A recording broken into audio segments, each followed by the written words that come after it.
तो चुनावी साल में केंद्र सरकार अपना बजट पेश करने जा रही है। इस बजट से व्यापारी, किसान, युवा, महिलाएं, हर तबके को बड़ी उम्मीद है। सभी के लिए बजट राहत प्रदान करने वाला हो, ऐसी उम्मीद की जा रही है। कोचिंग सिटी कोटा में क्या है लोगों की उम्मीदें और आने वाले वित्तीय वर्ष में सरकार से क्या है उनकी मांगे। कोटा में व्यापारी वर्ग अपने लिए क्या चाहता है, ये जानने के लिए हमारे संवाददाता शाकिर अली पहुंचे हैं। देखिए हमारी खास रिपोर्ट। केंद्र सरकार अपना बजट पेश करने वाली है और क्योंकि चुनावी साल है, ऐसे में सभी जो तबके हैं उनको केंद्र सरकार के इस बजट से बड़ी उम्मीदें हैं। जो किसान तबका है, युवा तबका है, इसके साथ साथ महिलाएं क्या सोचती है, इन तमाम चीज़ों को लगातार एनडीटीवी आप तक पहुंचा रहा है। इस वक्त हम कोटा में हैं और कोटा में मेरे साथ व्यापारी वर्ग के लोग मौजूद हैं। इन्हीं से जानते हैं कि केंद्र सरकार का जो बजट पेश होने वाला है वो किस तरह का होना चाहिए, व्यापारी बजट को लेकर क्या सोचता है, क्या रियायत होनी चाहिए, किस तरह का बजट आना चाहिए। जी सर, आपसे जानना चाहेंगे, बजट पेश होने वाला है केंद्र सरकार का, किस तरह की उम्मीद कर रहे हैं आप, क्या होना चाहिए बजट? धन्यवाद। मेरा नाम राजेश गुप्ता है। मैं divisional chamber of commerce and industry का अध्यक्ष हूँ। निर्मला सीतारमण जी द्वारा एक तो ये इतिहास रचा जा रहा है कि वो लगातार छठी बार बजट पेश कर रही है। ये भी एक ऐतिहासिक अवसर है और इसमें हम उनकी काबिलियत, उनकी समझ को देखते हुए काफ़ी उम्मीदें करते हैं। क्योंकि व्यापार जगत से आप पूछ रहे हैं तो मैं ये चाहूँगा कि हर वर्ग को सरकार उनके परिवार की, उनके हित की, उनके जीवनचर्या की जो सुरक्षा देती है, इसी प्रकार से एक सुरक्षा व्यापारी वर्ग को मिलनी चाहिए। जो भी इनकम टैक्स पेई है उनके लिए, उनकी फैमिली के लिए, अगर कोई भी व्यापारी का कोई दुर्घटना में देहावसान होता है तो उसके परिवार को आर्थिक सुरक्षा सुनिश्चित की जानी चाहिए। ये रिसेंटली मैंने उनको अभी पत्र भेजा है। कोई भी दुर्घटना में व्यापारी चला जाता है पर उसको देखने वाला ऐसा कोई ऑथेंटिक नहीं है अभी तक। इसलिए व्यापारियों की असमय कोई भी ऐसी दुर्घटना होती है तो उनके परिवार की सुरक्षा के लिए एक पेंशन स्कीम, और मैंने ये भी सुना है कि ये जो नई पेंशन स्कीम है इसमें बहुत ज़्यादा तब्दीली करते हुए इसको बहुत व्यापक कर रहे हैं, जिससे पूरा का पूरा आपका ये सरकारी तंत्र है, सरकारी कर्मचारी है, ये काफ़ी हद तक सुरक्षित हो जाएंगे और ये सब इसको अडॉप्ट करेंगे। तो इसी प्रकार व्यापार जगत जो इस देश की आर्थिक धुरी है, आर्थिक रीढ़ की हड्डी है, उसमें चाहे खुदरा व्यापारी हो, छोटा व्यापारी हो, उनकी सुरक्षा भी सुनिश्चित की जानी ही चाहिए।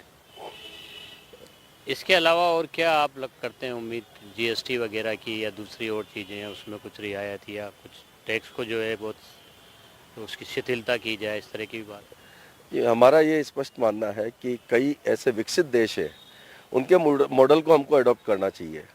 अगर आप विकसित देशों का इकोनॉमी मॉडल देखेंगे तो आप ये देखेंगे कि वहाँ पर या तो टैक्स ही नहीं है, वन टाइम होता है जिसमें सब तरह की सुविधाएं उनको सुनिश्चित दे दी जाती है, और या फिर इतना मिनिमम टैक्स है जिसका ऑब्जेक्ट ये होता है कि कोई टैक्स चोरी के बारे में सोचे ही नहीं।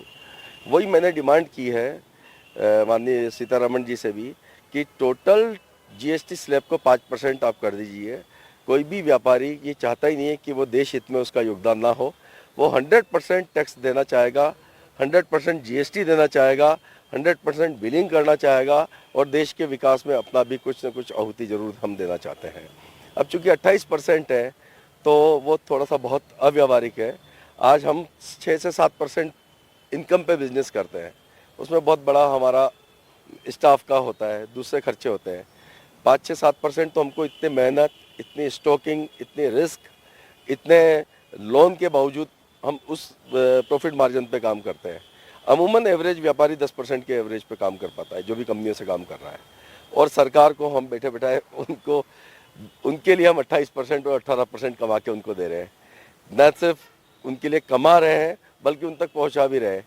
तो उस चीज़ को उनको देखना चाहिए कि अवेतनिक कर्मचारी के रूप में ये इतना बड़ा तबका है, अवेतनिक कर्मचारी के रूप में इनका भी हित सुनिश्चित किया जाना ही चाहिए। जी जी, आपसे जानना चाहेंगे, आप भी व्यापारी हैं, क्या उम्मीद कर रहे हैं आप इस बजट से? मैं दीपक लालवानी, छावनी चौराहा व्यापार संघ का सदस्य हूँ।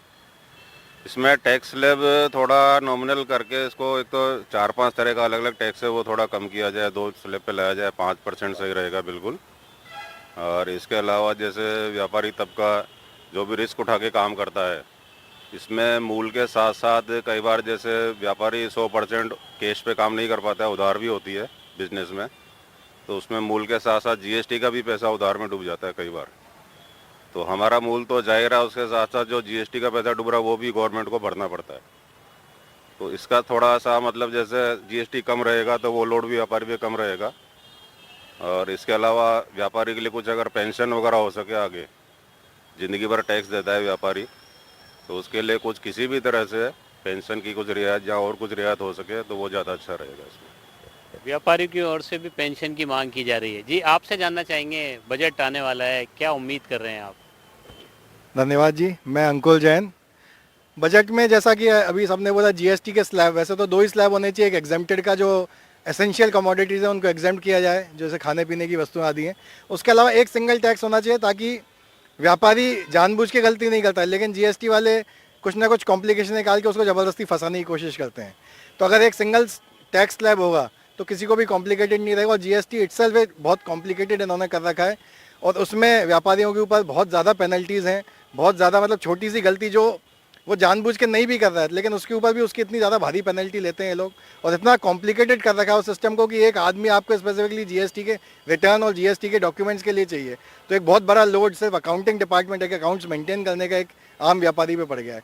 तो अगर ये सिस्टम कॉम्प्लिकेटेड नहीं होगा, सिंपल कर देंगे, जैसा अभी इनवॉइस भी चालू कर दिया, ई वे बिल चालू कर दिया, इसको बढ़ाते आ रहे हैं। जबकि हम सोच रहे थे भाजपा एक जो सरकार है वो व्यापारियों की सुनती है, व्यापारियों के हित में काम करती है, पर इसका उल्टा ही देखने में मिल रहा है। ये हर चीज़ को इतना कॉम्प्लिकेटेड करते आ रहे हैं, व्यापार करना आज की डेट में बहुत मुश्किल हो रहा है। तो इसको जीएसटी को सिंप्लीफाई करना चाहिए, टैक्स स्लैब एक सिंगल कर देना चाहिए ताकि एक आम व्यापारी को एक अकाउंटिंग के पर्पज़ के लिए एक स्पेशल आदमी 25-30 हज़ार रुपये महीने का नहीं रखना पड़े। एक बहुत बड़ा खर्चा ये एडिशनल आ चुका है। दूसरी बात जो पेंशन की है, बिल्कुल ऐसा होना चाहिए। एक आम व्यापारी ज़िंदगी भर सरकार को कमा के देता, बदले में सरकार से उसको कुछ नहीं मिलता है। तो एक बहुत बड़ी विडंबना है कि 2 से 3% लोग पूरे देश का बोझ उठाते हैं पर उनके कहीं सुनवाई नहीं है, उनकी कहीं प्रेफरेंस तक नहीं है कि आपको अगर रेलवे रिजर्वेशन चाहिए तो आपके पास अगर पैन नंबर है, आप इनकम टैक्स पे हैं, तो आपको कहीं स्पेशल बेनिफिट है। आज एक पट्टा बनवाने जाना हो तो आपको उसके लिए भी रिश्वत देनी पड़ती है। हर जगह बिना रिश्वत के काम नहीं चलता। तो कम से कम ऐसा तो हो जो इनकम टैक्स पे ही है उसको कहीं तो प्रेफरेंस मिले सरकारी में, उसको कहीं तो फील हो कि हाँ हम इनकम टैक्स दे रहे हैं तो हम कुछ देश के लिए योगदान दे रहे हैं, तो हमारा भी कुछ एक स्पेशल स्टेटस है इंडिया में। भले ही आप आरक्षण नहीं दे रहे हैं तो स्टेटस तो दें, उसको कहीं प्रेफरेंस तो दें, प्राथमिकता दी जाए व्यापारियों को भी। बजट आ रहा है, क्या आपको लगता है किस तरह का बजट होना चाहिए? व्यापारियों के हित की क्या बातें आनी चाहिए उसमें? नमस्कार, मेरा नाम युगल माहेश्वरी है और मैं इलेक्ट्रॉनिक्स कंज्यूमर ड्यूरेबल्स के डिस्ट्रीब्यूशन में बिजनेस हूँ। मेरा जो सरकार से सब व्यापारियों की अपेक्षा है कि एक तो बजट में जीएसटी का सरलीकरण होना चाहिए जो काफ़ी कॉम्प्लेक्स कर रखा है सरकार ने। और आज अगर जैसे बात करें कि एयर कंडीशनर्स, आज एयर कंडीशनर्स पे 28% जीएसटी सरकार ने लगाया हुआ है। एक समय था जब एयर कंडीशनर लग्जरी आइटम में आते थे, लेकिन आज की तारीख में ये एक एसेंशियल कमोडिटी हो गया है।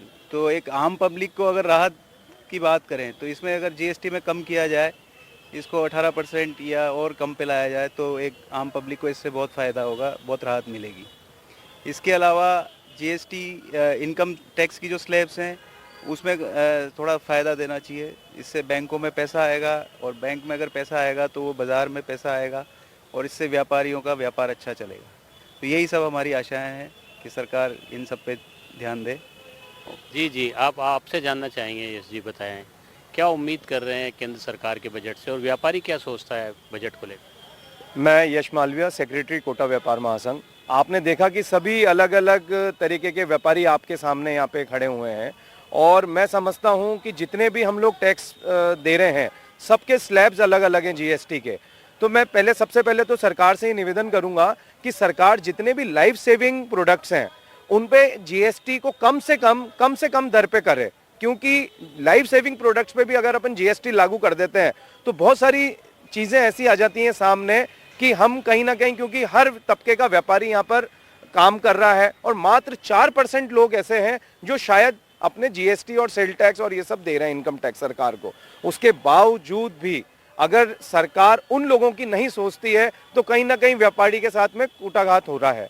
तो हमारी सरकार से यह है कि कहीं ना कहीं किसी प्रकार की कुछ सुरक्षाएं व्यापारियों को भी दी जाए जैसे और जनों को दी जाती है। आप देखें, अगर अपन देखते हैं किसान लोगों को, तो किसान लोगों को सरकार ने बहुत सारी सुविधा दे रखी है, बहुत अच्छा है, हम चाहते हैं कि उनको मिले, लेकिन कहीं ना कहीं व्यापारी वर्ग जो इन चीज़ों से जूझ रहा है, आपने देखा कोरोना आया, नोटबंदी हुई, किस पे घात हुआ? सिर्फ व्यापारी, जो इस देश की रीढ़ की हड्डी है, व्यापारी वर्ग ने ही सबसे ज़्यादा नुकसान उठाया।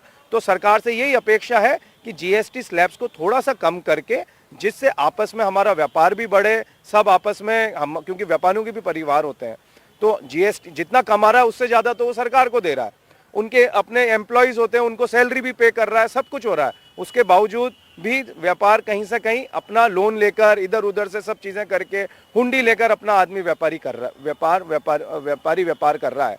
लेकिन बस सरकार से यही है, जो जीएसटी स्लैब्स में कहीं ना कहीं रियायत बढ़ते, इनकम टैक्स स्लैब्स में भी कहीं ना कहीं रियायत बढ़ते। जी जी, आपसे भी जानना चाहेंगे बजट को लेकर के क्या उम्मीदें हैं, जल्द पेश होने वाला है केंद्र का बजट। हाँ नमस्कार, मेरा नाम विशाल सचदेव है। यहाँ पे जैसे कि सभी भाइयों ने बताया, जो व्यापारी मित्र हैं, कि सरलीकरण होना चाहिए। इस पर एक सुझाव मैं ये भी देना चाहूँगा कि सरकार को, कि हम लोग इंडस्ट्रियल आइटम्स में सप्लाई करते हैं, तो राजस्थान कोटा में खास करके उद्योग जो स्मॉल स्केल इंडस्ट्रीज़ हैं, हैवी इंडस्ट्रीज़ हैं या मीडियम स्केल के, उनको उद्योग चलाना भी बड़ा मुश्किल होता जा रहा है। तो उनका टैक्स का कुछ टैक्सेस कम भी होने चाहिए और सरलीकरण भी होना चाहिए, क्योंकि उद्योग चलाना ही मुश्किल है। फिर सरकार की इतनी उनकी मतलब लाइबिलिटीज़ भी है टैक्सेस की, और काफ़ी कॉम्प्लिकेशंस भी हैं।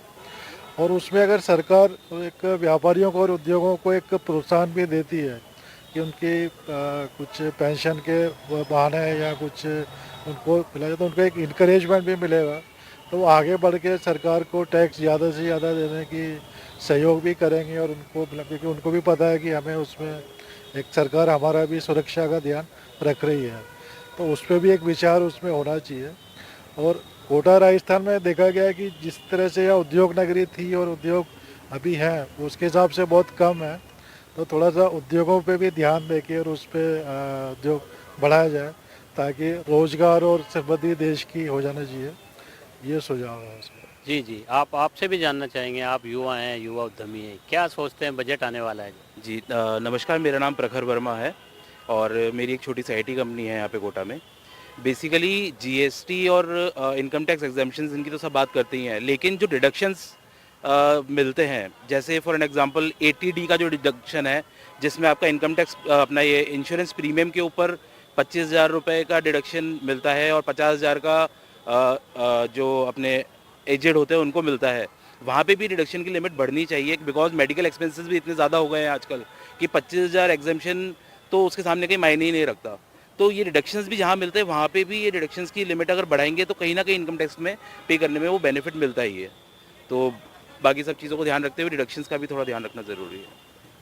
तो देश की अर्थव्यवस्था की रीढ़ की हड्डी कहे जाने वाले व्यापारियों की कोटा से मांग है कि व्यापारियों को सुरक्षा मुहैया कराने के साथ साथ एक पेंशन की मांग की जा रही है, क्योंकि व्यापार तबका लगातार देश हित में, देश की अर्थव्यवस्था का पहिया चलाने में अपनी महत्वपूर्ण भूमिका निभाता है। तो कहीं ना कहीं जो ये अनदेखी हो रही है, इस ओर भी सरकार इस बजट में ध्यान देगी। इसके साथ साथ जीएसटी में जो सरलीकरण किया जाए, उसको लेकर भी लगातार मांग की जा रही है। अब देखना होगा कि केंद्र का बजट जो आता है उसमें व्यापारियों के द्वारा जो की गई मांगों पर कितना खरा उतरता है, कितना व्यापारी वर्ग को राहत मिलती है। कोटा से सहयोगी हेमंत जोशी के साथ शाकिर अली, एनडीटीवी।